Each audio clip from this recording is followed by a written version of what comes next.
I found that nothing in life is worthwhile unless you take risks. Nothing.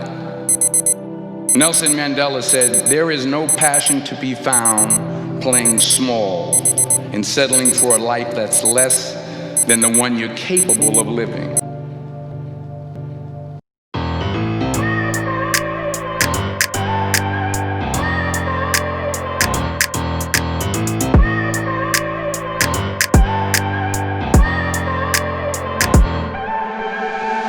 Look at people and I wonder all day, who are you and you are not the one in your way. And then I think about myself and I stayed. I'm a pretty boss, look on my shit brain waves. I'm a freak in the sheets, but I got class. I'ma grab an ass if you. What's good, guys? So today we are taking things from your body to your mind. Up until now it's all been fitness, but today I have 5 productivity hacks that actually work. So without further ado, let's get into it. Tip number 1 is what I like to call the 1/10 rule. So we all know that habits are hard to build.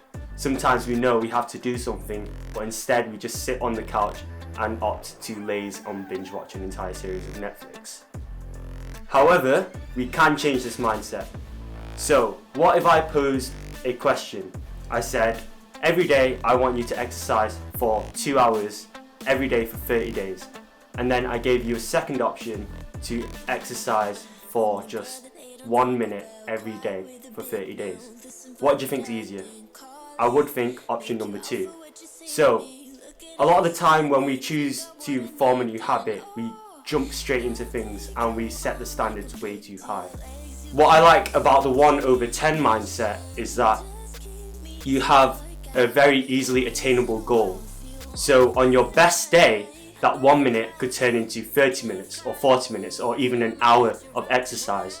But on your worst day, at least you stuck to it and were able to complete that 1 or 10 minutes of exercise, which is really, really good, and it allows you to continue to progress and build on those habits. We can apply this mentality to any area of your life in which you want to improve on or build a particular habit, whether or not that's learning a new language or honing a skill or getting yourself fit and healthy. So that is tip number 1. Okay, so tip number 2 is going to be track your progress. Now, does everyone remember Snapchat streaks? Or maybe you played a video game that had a login reward each and every day? So I remember holding Snapchat streaks for loads and loads, like hundreds of days, and always felt obliged to send a meaningless picture every day to my mates. So apps like these understand the power of cumulative responsibility. The idea that you have something to lose, and each and every day that potential to lose something becomes greater and greater. Now, instead of applying this principle to procrastination and apps and video games, you can apply it to your habits and goals. So I recommend keeping a habit journal. Each day when you complete your goal, you earn the right to mark an X for that day. I can't take credit for this idea, so shout out to Mike Nilsson on the Hoop Commitment Podcast. Pretty soon you'll have hundreds of X's and you won't want to end that 100-day streak.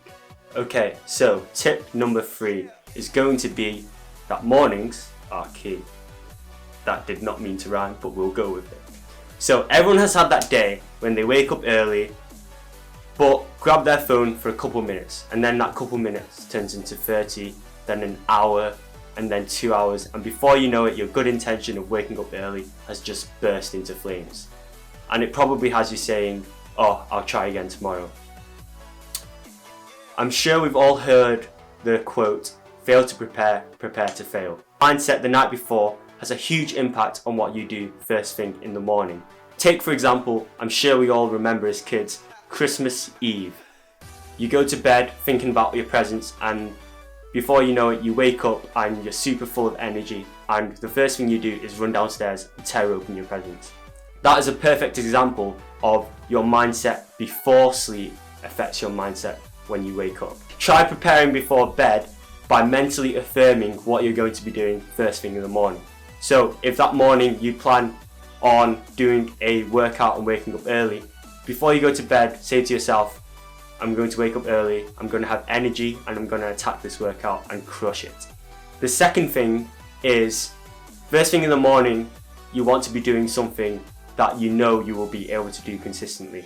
So, as a challenge to you, I say, write down a list of goals that you have. And on that list of goals, look for the one that you are most excited about. So that should be number one priority in the morning. Whether that's exercise, doing a sport, getting your eating habits right, whatever it is, make sure that that takes priority in the morning because you are more likely to stick to it. Okay, so tip number 4 is going to be, when was the last time you read a book? So in secondary school, I remember I used to read so many books. Do you all remember those Percy Jackson books? I used to read those at least 3 times over. So I could sit there with a book and feel entertained for hours. There are so many benefits to reading a book, and I'm not going to sit here and gripe on about them for hours and hours. But I will say this. I challenge you to read just 1 page a day for 30 days. So I'm using that 1/10 rule again.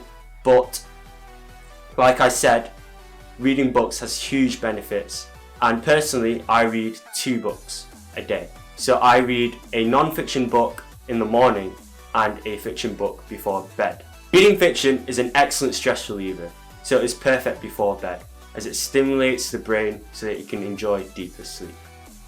Number 5, the last one, is listen to podcasts during repetitive tasks. Part of my morning routine is shooting 200 form shots on the basketball net.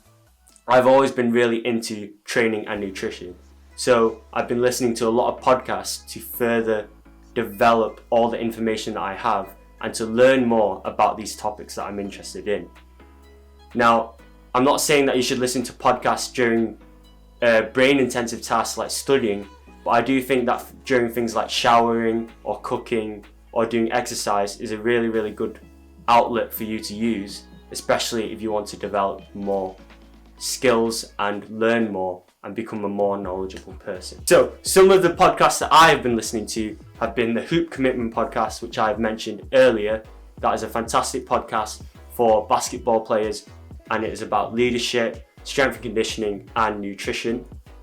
The other one is the PJF Podcast, which again is a basketball podcast, but is more aimed towards the training side of things. So it's about different types of exercises for vertical jump and explosiveness, reducing injuries, what sort of food you should eat to reduce those injuries, and bulking and cutting, and everything to do with nutrition and fitness. The final podcast I listen to is called $1 Million Life Lessons by Prince Donnell. Now that is an amazing podcast about faith, entrepreneurship, and relationship skills. So if you are interested in any of those podcasts, I will link them in the description below. So that is going to wrap up today's video. I hope you enjoyed it, and hopefully you can build some new habits with these tips that I've given you. Habits don't have to be hard to make. You just need to understand that your brain is not going to want to make these new habits. If you miss your habit training a few days in a row, it's likely you're never going to pick it up for another couple of weeks. So make sure that you keep the goals easily attainable so you can do it each and every day, and make sure you track your progress. And yeah, so stay safe, train smart, and eat healthy, and I'll catch you in the next one.